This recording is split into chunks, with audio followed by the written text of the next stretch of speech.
You know that moment when everyone is laughing and you rehearse a sentence until topic dies. You finally speak, voice steady enough, but five people glance away and your chest caves inward. So you tell yourself the usual story: you're awkward, boring, forgettable, probably not built for people. But that is not your real problem, and fixing the wrong problem keeps making everything worse. Quiet people usually think social success belongs to faster talkers, bigger personalities, and those effortless spark plugs. But the most magnetic people in any room are rarely the loudest ones scattering words everywhere. They do something quieter, smaller, almost invisible, and it changes how people feel around them instantly. It makes conversations open faster, trust build deeper, and attention return even after awkward silence lands. And once you see it, you'll notice why some quiet people seem strangely unforgettable almost everywhere. Not because they impress everyone, but because they give people something rarer than charm: emotional safety.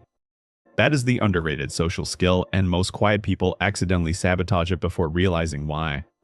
They try sounding smarter, more interesting, more polished, while everyone else is only asking one question: do I feel relaxed with you, or do I need to perform and protect myself too? That question decides who gets invited deeper, remembered longer, trusted sooner, and welcomed back into rooms. In this video, you'll learn 3 shifts that make quietness feel powerful instead of apologetic finally. First, how to stop sounding careful and start sounding grounding whenever you finally speak to people. Second, how to make conversations easier without becoming louder, funnier, or magically more outgoing overnight somehow. And third, the counterintuitive move that makes people feel close to you before you say much. Because the goal is not becoming extroverted, it is becoming someone people feel human around naturally. Once that clicks, quiet stops feeling like a handicap and starts feeling like actual presence instead. Here's where most quiet people get trapped. They treat conversation like a performance review daily. Every sentence gets inspected before launch. Every pause feels expensive. Every reaction becomes suspicious proof against. Someone checks their phone and your brain immediately writes a cruel documentary about your social failure. Someone laughs politely and you replay your wording later like security footage from a convenience store. None of that makes you more socially effective. It just makes you self-conscious and delayed. And delayed energy is brutal because conversation rewards emotional timing more than perfectly engineered senses ever. By the time your polished thought arrives, the room has already emotionally moved somewhere else entirely. That is why your smartest lines sometimes land weaker than someone else's messy half-sentence somehow. People are not only hearing words, they're reading pressure, effort, tension, and emotional posture too. And when you sound like you're trying not to fail, people feel they might fail too. So the first shift is simple. Stop trying to sound impressive and start sounding settled instead. Settled means your words feel like they came from a person, not a courtroom defense speech. It is the difference between saying something and bracing for impact after saying it out loud. You can hear this difference instantly in people, even when the exact words are ordinary stuff. Imagine 2 coworkers both saying, "I might be wrong, but here is what I noticed today." One sounds trustworthy and open. The other sounds like they're preparing an apology before breathing again. Same sentence, different nervous system, and everyone in the room feels the difference right away there. If you want people to relax around you, your voice has to arrive relaxed first too. That does not mean slow and sleepy, and it definitely does not mean fake confidence theater. It means removing the hidden question mark hanging at the end of your statements whenever possible. A lot of quiet people accidentally turn every sentence into a request for permission from others. Maybe we could sit there. Unless that is weird, I do not know. Whatever works though. You hear the self-erasing before the idea even has a chance to breathe for itself. Instead, try this tiny adjustment, finish the sentence, then let the silence hold it for once. We could sit by the window. I liked what you said about that earlier today too. Notice the energy there. Not aggressive, not flashy, just clean enough for someone to trust it. Clean delivery lowers other people's social load because they no longer need to rescue your sentence. And when people feel less responsible for managing you, they become more available to know you. This works especially well in groups, where nervous energy spreads faster than words ever can there. One grounded sentence from you can change the temperature of more than 10 clever jokes in there. The second shift is even more surprising. Stop hunting for interesting things to say right now. Interesting people are often not the people generating the most content and conversation around them today. They are the ones making other people feel unusually seen while speaking about ordinary things together. Quiet people actually have an advantage here, because they notice details louder people often trample over.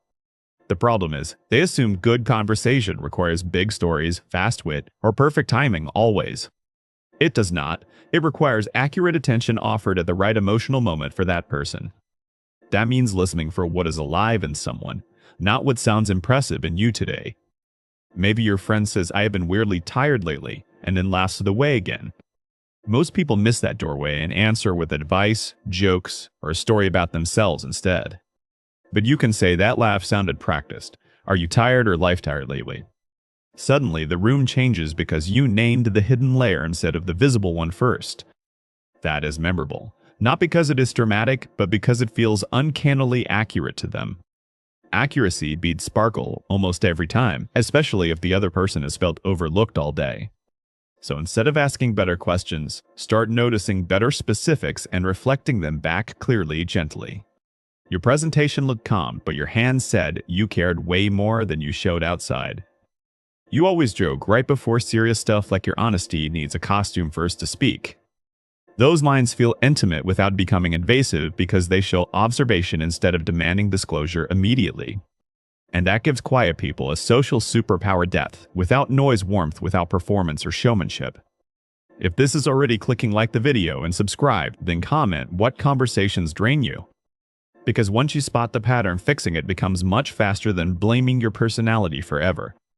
The third shift is where quiet people usually resist because it sounds too small to matter. Become easier to read, not more impressive to watch, in every small interaction you have daily. A surprising amount of social discomfort comes from ambiguity, not incompatibility, between people in ordinary moments.